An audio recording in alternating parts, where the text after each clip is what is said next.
Twitter में trend हो रहा है बॉयकॉट मालदीव्स। 4 जनवरी को प्राइम मिनिस्टर नरेंद्र मोदी लक्षद्वीप गए और वहां पे उन्होंने अपना पूरा दिन बिताया, स्नॉर्कलिंग की, और उसके बाद वो फोटो सोशल मीडिया में आई जो वायरल हुई। ऐसे ही करने का इंटेंट भी था जिससे लक्षद्वीप की पॉपुलैरिटी बढ़े और वहां का टूरिज्म इंक्रीज हो। इसी के लिए प्राइम मिनिस्टर मोदी ने 1156 करोड़ रुपए का इन्वेस्टमेंट भी किया उसे एक अच्छा टूरिस्ट प्लेस बनाने के लिए। इंडिया के लोग इस बात से बहुत खुश थे और बहुत सारे लोगों ने कमेंट किया कि अब मालदीव्स नहीं जाना पड़ेगा, अब तो इंडिया में ही मालदीव्स बन रहा है। इसी बात से मालदीव गवर्नमेंट के बहुत सारे ऑफिशियल अकाउंट से बहुत अलग अलग तरीके के कमेंट आए जो बहुत बुरे थे। ये कुछ एक्सट्रीमिस्ट लोग थे और इनमें से एक ने प्राइम मिनिस्टर ऑफ इंडिया को क्लाउन बोला।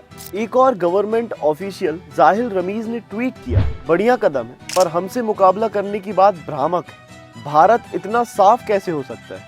उनके कमरों से कभी न जाने वाली बदबू बहुत बड़ी रुकावट है। ये सब पढ़ के हम लोगों को भी बहुत गुस्सा आया और हमने भी जैसा हमें रिस्पॉन्ड करना चाहिए सोशल मीडिया में वैसे ही रिस्पॉन्ड किया। इन लोगों को जो सुनाना था हमने सुनाया, पर ये जो हुआ है ये छोटी सी सोशल मीडिया फाइट नहीं है, ये एक बहुत बड़ा जियोपॉलिटिकल मुद्दा है और इस बात को लेके हर एक व्यक्ति के पास एक कंप्लीट पर्सपेक्टिव जरूर होना चाहिए कि ये सब हुआ क्यों और मालदीवियन लोग अचानक से भारतीयों को लेके रेसिस्ट क्यों हो गए, जबकि हमारे रिलेशन मालदीव्स के साथ बहुत अच्छे हैं। हमारे और उनके रिलेशन के बीच में कौन आया? Actually it is all connected to China.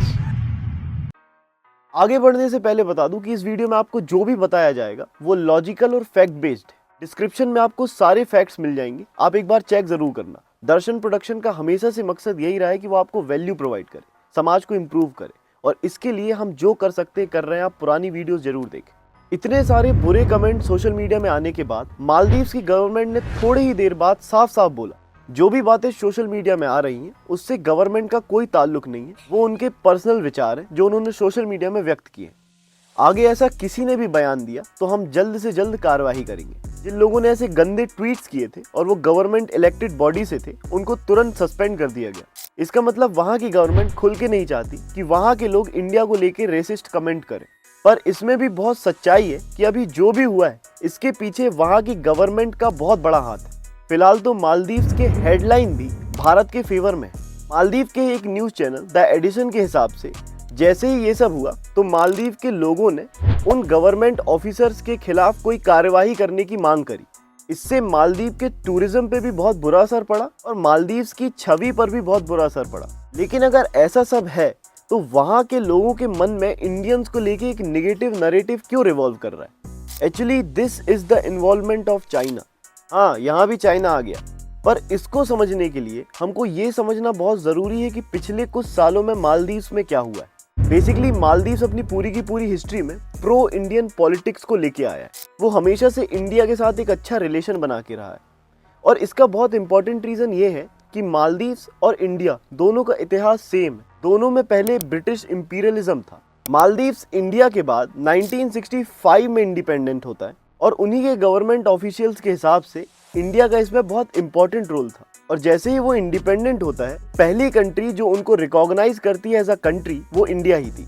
1978 में ममून अब्दुल गायून मालदीव्स के डिक्टेटर बनते और वो अगले 30 साल तक मालदीव्स के डिक्टेटर रहते 2008 तक। इंडिया और मालदीव्स के रिलेशन बहुत अच्छे थे। हमेशा से इंडिया मालदीव्स की बहुत मदद करते आया है। जब 1998 में गायून के खिलाफ वहां की मिलिट्री रिवॉल्ट करने लगी थी और वॉलेंट भी होने वाली थी, तब इंडिया ने 1200 मिलिट्री पैरा ट्रूपर्स 12 घंटे के अंदर मालदीव्स की राजधानी में भेज के उनको असफल कर दिया था। और भी कई बार ऐसा हुआ है। जब 2004 में मालदीव्स में सुनामी आ गई थी, तब भी इंडिया ने ही सबसे पहले मालदीव्स की मदद की थी, इवन फाइनेंशियल बजट में भी हेल्प की थी। इन्हीं सब चीजों के कारण मालदीव्स और भारत के रिलेशन बहुत अच्छे थे। उसके बाद जब 2008 में मालदीव्स की पॉलिटिक पूरी की पूरी चेंज हो गई, डिक्टेटरशिप से डेमोक्रेसी आई, तब भी इंडिया ने मालदीव की बहुत मदद की। इवन इंडिया से ईवीएम मशीन्स तक मालदीव्स गई थी कि वहाँ पे वोटिंग हो पाए और उसके बाद वहाँ पे एक डेमोक्रेटिक गवर्नमेंट फॉर्म।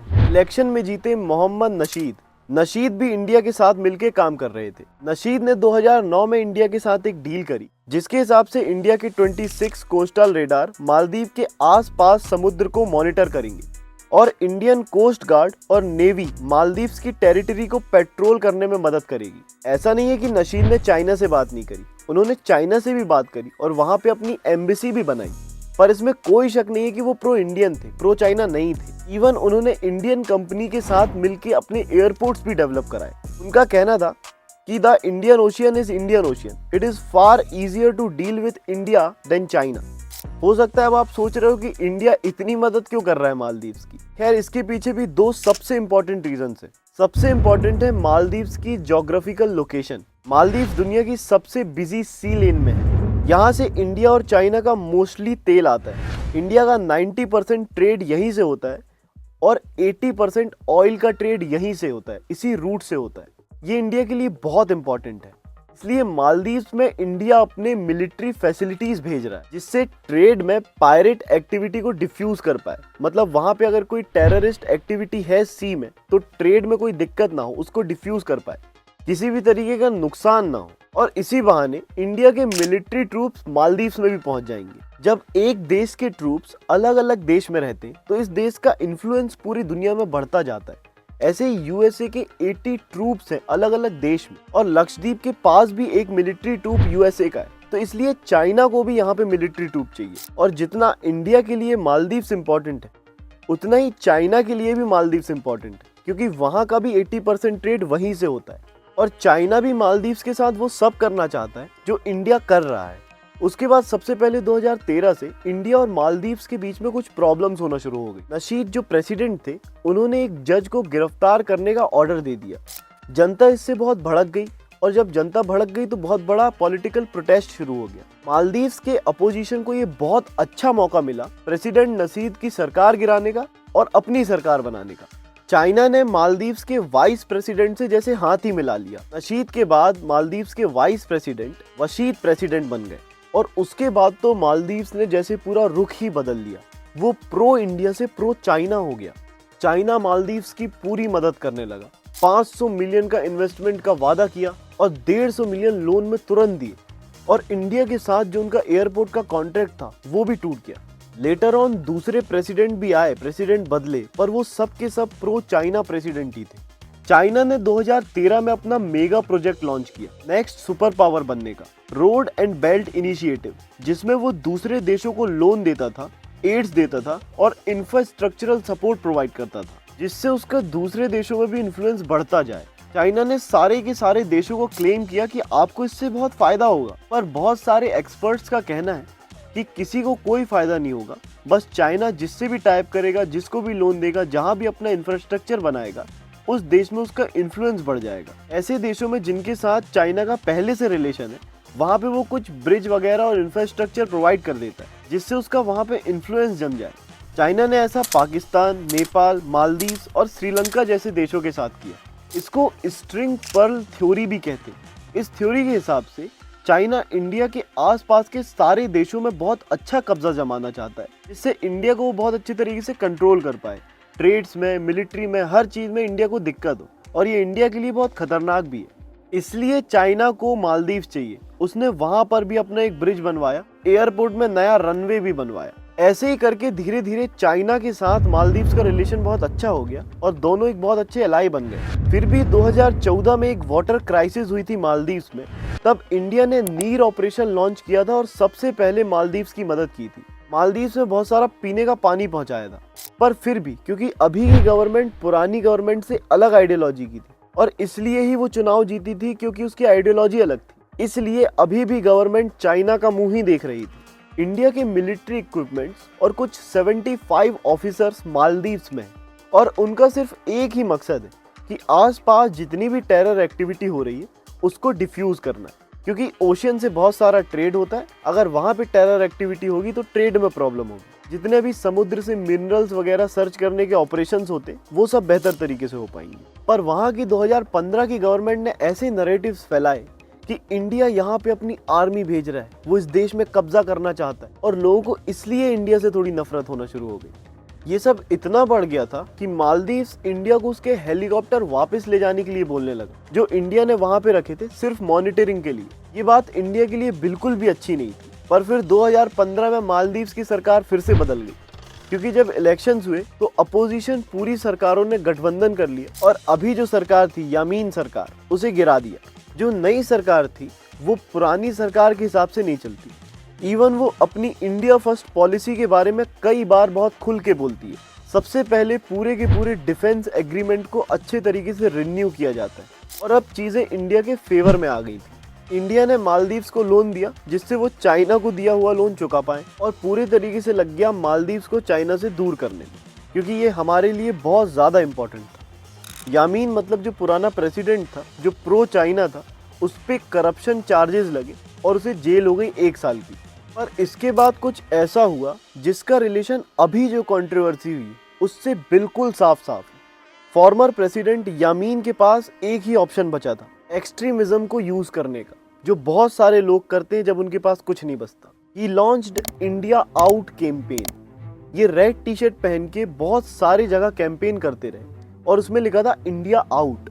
इसी कैंपेन के दौरान इस नरेटिव को बहुत ज्यादा पकड़ मिली कि इंडिया मालदीव्स के लिए बुरा है, वो मालदीव्स पे कब्जा करना चाहता है, वो मालदीव्स को लूट रहा है, इस तरीके के नरेटिव। जैसे ही आगे चल के इंडिया कोई अच्छी पॉलिसी निकालता जो मालदीव्स और इंडिया के लिए विन विन सिचुएशन क्रिएट करती, वहां की मीडिया जो इस नरेटिव को फैलाने में बिजी थी वो उस पॉलिसी को बहुत बुरा बता देती। जैसे यूटीएफ हार्बर प्रोजेक्ट जो 2019 में आया था, उसको भी वहां की प्रेस ने बहुत बुरे तरीके से बताया।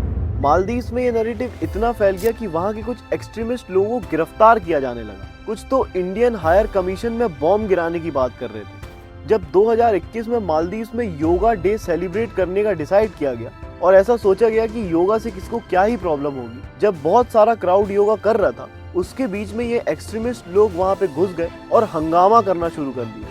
बात इतनी बढ़ गई कि पुलिस को टीयर गैस यूज करना पड़ा पूरे के पूरे मामले को शांत करने के लिए।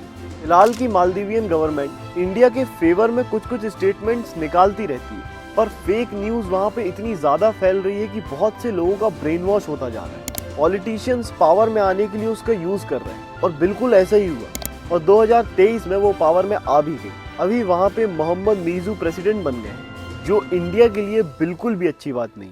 अभी पूरे के पूरे इंडियन ट्रूप्स को वहाँ से हटाने की बात की गई है। ये अच्छा है कि हमने सोशल मीडिया में अपनी नेशनलिज्म की भावना व्यक्त की, पर लॉन्ग टर्म में मालदीव और इंडिया का रिलेशन कैसा रहेगा इसको देखना बहुत इंपॉर्टेंट है।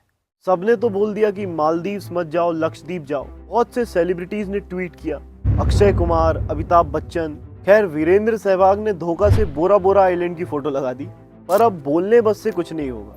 इंडिया को एक ऐसी टूरिस्ट प्लेस बनाने के लिए कि वहाँ पे लोग जाएं और बाहर जाने की ना सोचें, उसके लिए हमारी भी बहुत इंपॉर्टेंट रिस्पॉन्सिबिलिटी है। एटलीस्ट हम जो चीज़ें कंट्रोल कर सकते हैं उनको तो कंट्रोल करना ही चाहिए, जैसे अपने आसपास साफ सफाई रखना, टॉयलेट्स को साफ रहने देना, लोगों की प्राइवेसी को रिस्पेक्ट देना और अच्छी टूरिस्ट फैसिलिटीज प्रोवाइड कराना। हमारे कंट्रोल में जो है हम वो करेंगे ही। गवर्नमेंट अपना काम कर ही रही है और धीरे धीरे करके इंडिया को एक बेहतर टूरिस्ट प्लेस बना ही रही है। सिर्फ पेट्रियोटिज्म के लिए लोग यहाँ पे नहीं रुकेंगे। अपने कमाए हुए पैसों को लोग पेट्रियोटिज्म के लिए यहाँ रुक के नहीं खर्च करेंगे। उनको सही में रियल वैल्यू देना पड़ेगा, तब वो यहाँ रुकेंगे और बाहर नहीं जाएंगे मालदीव जैसी जगह। दर्शन प्रोडक्शन उम्मीद करता है कि विथ टाइम इंडिया अभी जितनी अच्छी है उससे बहुत ज़्यादा अच्छी टूरिस्ट प्लेस बनी। और ऐसी फालतू के कमेंट जो ये लोग कर रहे हैं, ऐसे रेसिस्ट कमेंट जो लोग कर रहे हैं, इनको इनकी किए की सज़ा ज़रूर मिले। मैं उम्मीद करता हूँ कि दर्शन प्रोडक्शन की डॉक्यूमेंट्रीज आपको पसंद आ रही होंगी। अगर पसंद आ रही है तो कमेंट सेक्शन में अपने व्यूज़ बताएं, सब्सक्राइब करें। हम बने आपके साथ, आप भी बने रहिए हमारे साथ। बहुत बहुत धन्यवाद।